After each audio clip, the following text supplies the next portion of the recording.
મિત્રો, ચૈતર વસાવા આમ તો ચર્ચામાં જોયું છે અને જેલમાંથી જેમ તે બહાર નીકળ્યા છે મિત્રો, અત્યારે જ એક મોટો એમણે ધડાકો મિત્રો કરી દીધેલો છે. અત્યારે ગામની અંદર મિત્રો ગેસ લીકેજ થાય છે અને તેના કારણે મિત્રો અનેક લોકોના મૃત્યુ પણ થયા છે. જે ખેતરો છે મિત્રો એની અંદર પણ મિત્રો પાકને નુકસાન થયેલું છે અને પશુ છે મિત્રો એમને પણ મિત્રો અત્યારે નુકસાન થયેલું છે. છતાં પણ મિત્રો આ જે પોલીસ છે તે કાંઈ જ નથી કરતી, મામલતદાર પણ મિત્રો ત્યાંના કાંઈ પણ નથી કરતા. અત્યારે હાલ ચૈતર વસાવા મામલતદાર સાથે એક મીટિંગ કરે છે અને ત્યાં ઘણું બધું અત્યારે એક બબાલ જેવું મીટિંગમાં અંદર થઈ જાય છે. તમે આખો વિડીયો જોઈ લો.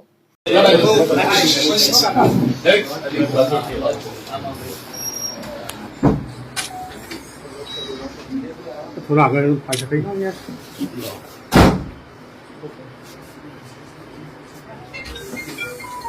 ઓકે.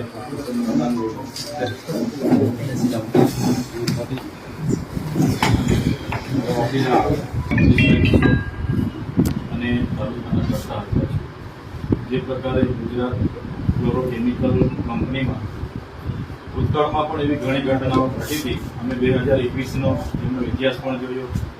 ગેસ લીકેજ થાય કે ગેસ છૂટે તો કેટલાય કામદારો પણ એમાં મૃત્યુ પામ્યા છે. સાથે સાથે આજુબાજુના વિસ્તારના કેટલાય લોકોને આનાથી બળતરાઓ, શ્વાસ રૂંધાવાના અને હૃદયના અને કિડનીના એવા અનેક રોગો આ કંપનીથી થયા છે. કંપની પાસે અવારનવાર ગુજરાત પોલ્યુશન કંટ્રોલ બોર્ડનું પ્રમાણપત્ર રિન્યુ કરવા માટે કંપની જતી નથી. ગ્રીન ટ્રિબ્યુનલ એની પાસે પરવાનગી નથી. અને જે પ્રકારનો ગેસ અને એમાંથી જે કેમિકલ યુક્ત પ્રવાહી જે લોકો કાઢે છે અને જમીનમાં ઉતારે છે એના લીધે આ વિસ્તારના ભૂગર્ભ જળ પણ દૂષિત થયેલા છે. સાથે સાથે વાયુમાં પણ આ લોકો એટલું પ્રદૂષિત થયેલું છે એટલે આજુબાજુના ગામડાના ખેડૂતો, ત્યાંના યુવાનો, બધા જ લોકો અહીંયા રજૂઆત કરવા માટે અમે આવ્યા છે કે આ કંપની પર જીપીસીબીના ઇન્સ્પેક્ટર દ્વારા ઇન્સ્પેક્શન કરવામાં આવે, ગ્રીન ટ્રિબ્યુનલ દ્વારા એમાં તપાસ કરવામાં આવે અને સેફ્ટી ઇન્સ્પેક્ટર દ્વારા પણ તપાસ કરવામાં આવે. કેટલાય કામદારો આનાથી ઈજા પામે છે, કેટલાય મૃત્યુ પણ પામ્યા છે. હજુ કેટલા લોકોના રિપોર્ટો આ લોકો બહાર આવ્યા નથી. યોગ્ય સહાય પણ નથી આપતા. કોઈ મૃત્યુ પામે એટલે 3.5 લાખ રૂપિયા આપી દેવાના. એટલે જેટલા લોકો મૃત્યુ પામે છે એવી ઘટનાઓ ઘટે ત્યારે પણ એમના પર માનવવધનો ફરિયાદ થાય એ પણ આપણે આવનારા દિવસોમાં કરવું પડશે. એટલે અહીંની જનતા વતી અમે રજૂઆત કરવા માટે આવ્યા છે. તાત્કાલિક ધોરણે ગુજરાત પોલ્યુશન કંટ્રોલ બોર્ડના ઇન્સ્પેક્ટરો દ્વારા એની ઇન્સ્પેક્શન કરવામાં આવે, ગ્રીન ટ્રિબ્યુનલ દ્વારા એનું ઇન્સ્પેક્શન કરવામાં આવે અને જે પણ ગેસ ગળતરમાં કે બ્લાસ્ટ થતા હોય કે લીકેજ થતા હોય કે છોડવામાં આવતા હોય એને તાત્કાલિક ધોરણે અટકાવવામાં આવે અને જો ક્યાંય પણ ખામી દેખાય છે તો કંપનીનું પ્રોડક્શન હાલમાં બંધ કરવામાં આવે એવી અમારી બધાની માંગણીઓ છે. એટલે આ મહિના મેજિસ્ટ્રેટ છું, તમારા પર આશાન અપેક્ષા રાખીએ છીએ કે આવનારા દિવસોમાં એમાં તટસ્થ તપાસ થાય. બીજું સાહેબ શ્રી, તમને અમે ધ્યાન દોરવા માંગીએ છીએ. આ પેસા એક વિસ્તાર છે, શેડ્યુલ 5 વિસ્તાર છે અને અહીં જે કંપની આવી છે, ચાલો કોઈ વાંધો નહીં, જે તે વખતે જમીનો આપી 85% રોજગારી સ્થાનિકોને મળશે, બધા શરતોને આધીન એમને જમીનો આપી છે. જ્યારે અમારા લોકો એમને પૂછવા જાય છે કે ગેસ કેમ લીકેજ થાય છે, ત્યારે યોગ્ય જવાબ આપવાના બદલે મેનેજમેન્ટ ઉપરથી દબાણ લાવીને કેટલાક પોલીસ અધિકારીઓને કે કેટલાક વહીવટી તંત્રને સાથે રાખી હવે આ લોકોએ ખાલી સ્પષ્ટતા માંગી હતી કે તમે અમને સ્પષ્ટતા કરી આપો જેથી કરીને અમને સંતોષ થાય. આ ગેસ કેમ લીકેજ કરવામાં આવે છે જેના કારણે માણસોને તકલીફ છે. તો તાત્કાલિક ધોરણે પોલીસ વિભાગે તમારા પરથી પરવાનગી માંગી લીધી અને લાઠીચાર્જ કર્યો. એ ખૂબ જ દુઃખદ ઘટના છે. અહીંયા કોઈ અમાન્ય કૃત્ય નહોતું થવાનું કે કોઈ નક્સલી પ્રવૃત્તિઓ નહોતી થવાની, તો બી રોડ પર જવાવાળા લોકોને પણ લાઠીચાર્જ કર્યો, જે ખૂબ જ દુઃખદ બાબત છે. જો એ બાબતને લઈને અમારા લોકો સાથે જે અન્યાય થયો છે જેમાં ન્યાય અમને સંતોષકારક ન્યાય નહીં મળશે. અમારા લોકો કેટલા જેલમાં છે, હજુ 200 જણને શોધે છે, કેટલાય લોકોની ગાડીઓ જમા લઈ લીધી છે. તો આવી જ રીતના જો ચાલશે, આજે તો અમે એક ધારાસભ્ય તરીકે એમના પ્રતિનિધિ તરીકે સામાજિક રીતે તમને વિનંતી કરવા માટે આવ્યા છે. અમે સંવિધાનમાં માનીએ છીએ, દેશના નીતિ નિયમો, કાયદો વ્યવસ્થામાં માનીએ છીએ. ના છૂટકે અમારા લોકો સાથે આવું જ થતું રહેશે તો અમારે પછી ના છૂટકે સમગ્ર આદિવાસી સમાજને આવનારા દિવસોમાં આહવાન કરવું પડશે કે ભાઈ ભોગમમાં આપણા લોકો સાથે આવો બધો અમાન્ય વ્યવહાર થાય છે તો બધા જ અમે ભેગા થઈશું અને બધા જ મોટી સંખ્યામાં પછી ફરી અમારે એકઠું થવું પડશે. એટલે આજે સૌના વતી વિનંતી કરીએ છીએ કે કંપની પર તાત્કાલિક ધોરણે કાર્યવાહી કરો. અમારા લોકો પર જે લાઠીચાર્જો કરીને હાલમાં પણ કેટલાક લોકોને પોલીસ જાણે કે કોઈનું ખૂન કરી દીધું હશે, કોઈ નક્સલવાદની પ્રવૃત્તિ કરી હશે, કોઈ રાજદ્રોહની પ્રવૃત્તિ કરી હશે, સરકાર પાડી દેવાની પ્રવૃત્તિ કરી હશે, એવી પોલીસ ઘરે ઘરે રાતે શોધે છે. એટલે એમાં પણ તમે મેજિસ્ટ્રેટ તરીકે એમાં એમને ધ્યાન દોરો એ અમારો વિનંતી છે. સમાજમાં આ ઘટનાને લઈને એક ડર પણ છે, ભય પણ છે અને લોકોમાં છૂપો આક્રોશ પણ છે. એટલે તમે મેજિસ્ટ્રેટ છો, કાયદો વ્યવસ્થા જળવાય એ તકેદારીના ભાગરૂપે તમારે પોલીસ તંત્રને અને જે કંઈ હશે એમને અહીંના સામાજિક આગેવાનો સાથે સંકલન કરીને ન્યાયિક રીતે જે પણ કાર્યવાહી કરવાની થતી હશે એ આપના થકી થાય એવી અપેક્ષા રાખીએ છીએ. આપને પણ આવેદનપત્ર આપ્યું છે, માનનીય મુખ્યમંત્રીને પણ મોકલવાના છે, રાજ્યપાલને પણ, અને ગુજરાત પોલ્યુશન કંટ્રોલ બોર્ડને પણ અમે લખીએ છીએ, ગ્રીન ટ્રિબ્યુનલને પણ અમે મોકલવાના છે, પર્યાવરણ વિભાગને પણ ધ્યાન દોરવાના છે કે આ કંપનીમાં તપાસ થાય. તો ધન્યવાદ મેડમ, આ જ રજૂઆત લઈને તમારી પાસે આવ્યા છે. સારું, હા,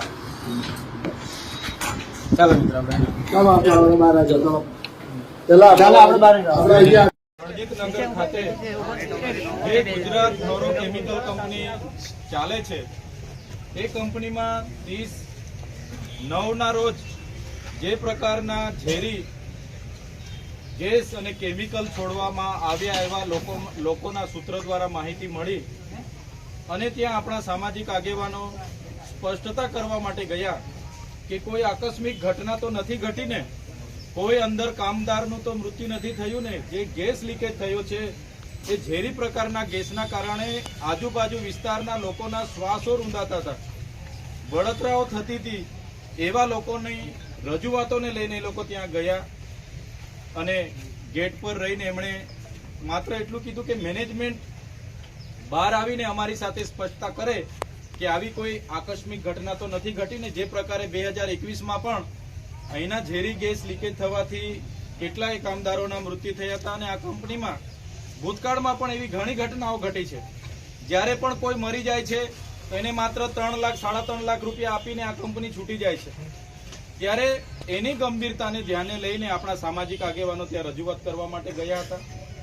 એ જ બાબતને લઈને કંપની મેનેજમેન્ટે યોગ્ય જવાબ નહીં આપ્યો અને એ બાબતોને લઈને ત્યાં થોડું ઘર્ષણ થયું.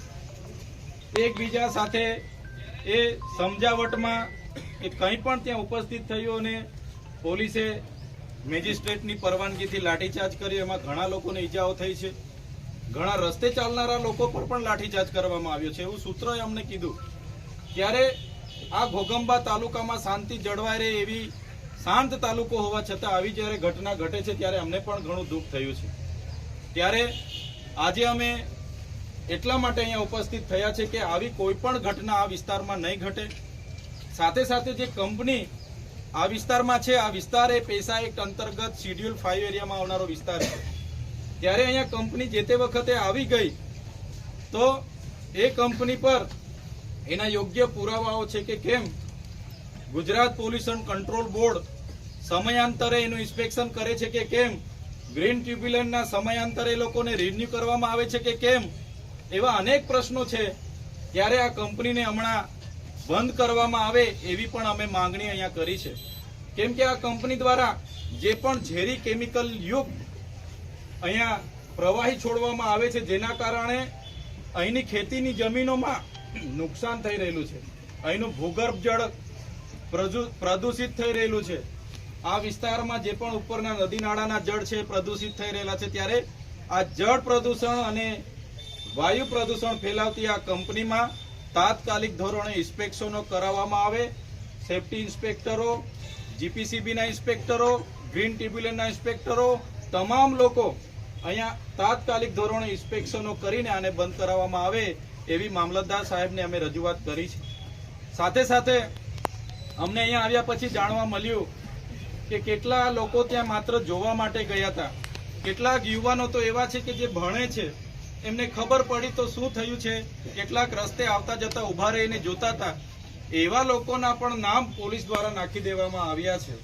ત્યારે અમે પોલીસ અધિકારીઓને પણ કહેવા માંગીએ છીએ, પ્રશાસનને પણ કહેવા માંગીએ છીએ, અમે સંવિધાનમાં માનનારા લોકો છે, કાયદો અને વ્યવસ્થામાં માનનારા લોકો છે, અને અમે પોલીસ અધિકારી હોય કે વહીવટી તંત્ર હોય બધાને જ સહકાર આપવા વાળા લોકો છે. અમે ઘર્ષણમાં પડવા માંગતા નથી કે સંઘર્ષમાં પડવા માંગતા નથી. જે પ્રકારે પોલીસ અધિકારીઓ અમારા લોકોને રાતે એમના ઘરે જઈને જે પ્રકારે હોદે છે, જાણે અમે કોઈ નક્સલી પ્રવૃત્તિ અહીંયા કરી હોય, જાણે અમે સરકારી વિરોધી સરકારને તોડી પાડવાની પ્રવૃત્તિ કરી હોય, રાજદ્રોહ અમારા પર થયો હોય, એવી પોલીસ જ્યારે અમારા લોકોને હોદે છે, જે પણ દુઃખદ બાબત છે. તો પોલીસ અધિકારી મિત્રોને પણ મારે નમ્ર વિનંતી છે, જે રજૂઆત આમના વતી હું કરવા આવ્યો છું, તો એ એમના આગેવાન વતી મારે તમને રજૂઆત છે કે જે પણ લોકો આમાં નિર્દોષ, તમે 200 જણના નામો આપ્યા છે, કેટલાય લોકોની ગાડીઓ તમે લઈ લીધી છે, જે અમારા દ્રષ્ટિએ પ્રથમ દ્રષ્ટિએ ખરેખર એવા નિર્દોષ લોકો એમાં પણ સંડોવાઈ ગયા છે, જેમને આવનારી ભરતીઓની તૈયારીઓ પણ કરે છે. કેટલાક તો ત્યાં જોવા ગયા, કેટલાક રસ્તે હતા, જતા જતા ઉભા રહી ગયા, તો એમના પણ વિડીયોમાં હતા એમ કરીને એમનું પણ આમાં નામ લઈ લીધું છે. ત્યારે એવી બાબતોમાં પણ પોલીસ અધિકારીઓ ધ્યાન આપે, કોઈ નિર્દોષ આ ઘટનામાં નિર્દોષ ફસાઈ નહીં જાય એ પણ ધ્યાન આપે. અમે તમને સહકાર જ આપીએ છીએ. અમારે ક્યાંય અહીંયા કાયદો વ્યવસ્થા ખોરવાય એવી કોઈ પ્રવૃત્તિ અમે કરવા પણ નથી માંગતા. આ તો આકસ્મિક ગેસ લીકેજ થયો અને ઝેરી ગેસ લીકેજ થવાથી આ વિસ્તારના લોકોની રજૂઆતને ગંભીરતા લઈને આગેવાનો ગયા, અને જે પણ ઘટના ઘટી એ ન જ ઘટવી જોઈએ એવી બી અમે માનીએ છીએ. ત્યારે એ સહકારની અપેક્ષા પ્રશાસન પર પણ રાખીએ છીએ. કાલે ઉઠીને અમારા લોકો કહેશે કે ભાઈ અમને તો હજુ પણ ખૂબ હેરાન કરવામાં આવે છે, અમને મારવામાં આવે છે, અમને અમારા પરિવારને હેરાન કરવામાં આવે છે, હજુ અમને હોદે છે, દોડાવે છે, આ કરે છે. અમારે પછી ના છૂટકે સમગ્ર અંબાજીથી ઉમરગામ સુધીના લોકોને આહવાન કરવું પડશે, અને હજારોની સંખ્યામાં બધા જ લોકોને, જે આ વિસ્તારના આગેવાનો, ડોક્ટર જયરામભાઈ, એમની પૂરી ટીમ, પ્રવીણભાઈ, જેટલા પણ લોકો સાથે આવું થયું છે એવા લોકોના સમર્થનમાં અમારે આવવું પડશે. ત્યારે આ જે લોકો જેલમાં છે અને જે લોકોને એ છે એમાં બધા સાથે અમે સમર્થનમાં ઊભા છે. આખો સમાજ તમારી સાથે છે. આજે અમે કોઈ રાજકીય રીતે નથી, પણ આ સામાજિક રીતે તમારી વચ્ચે આવ્યા છે.